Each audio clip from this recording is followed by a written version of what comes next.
మీకు తెలుసు కదా, ఇప్పుడు కూడా ప్రభుత్వాలన్నీ కూడా సొంతంగా నడపలేని పరిస్థితి ఉన్నప్పుడు ఫైనాన్షియల్ బడ్జెట్ని కూడా మనకు పడకుండా ఆ ఆస్తి ప్రభుత్వానికి కొంతకాలం లీజుకి ఇచ్చిన తర్వాత మళ్ళీ తిరిగి మనకి ఉదాహరణకి సీఎంఆర్ 33 సంవత్సరాలు లీజుకి ఇచ్చారు. ఆయనే కట్టుకొని ఆయనే ఫైనాన్షియల్ బిల్ చేసుకొని ఆయనే రద్దు చేసుకొని ఆ 33 ఏళ్ళ తర్వాత సిఎఫ్ఆర్ బిల్డింగ్ మనకి ఇచ్చారు. అది ప్రభుత్వ ఆస్తే ఇప్పటికీ కూడా ఈపీపీ అనేది it's a world accept plan.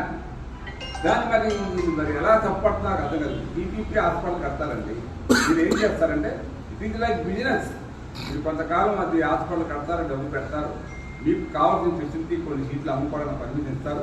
మీకు తెలిసే ఉంటుంది 70-50 మీకు మేనేజ్మెంట్ కోటా కింద మీకు కేటాయించి ఆ డబ్బు ద్వారా మీరు కాలేజీ రన్ చేయడానికి ఉపయోగించుకోవడానికి అని చెప్పి మీకు ఆ ఫెసిలిటీ ఇస్తూ గవర్నమెంట్ కూడా కొన్ని కోటా సీట్లు ఉంటాయి. గవర్నమెంట్ ఎంబీబీఎస్ ఎంసెట్ రాస్తున్నారు కదా, అలాగే నీట్ రాసిన వాడికి కూడా ఆ నీట్ రాసిన వాడికి అక్కడ సీట్లు ఉంటాయి.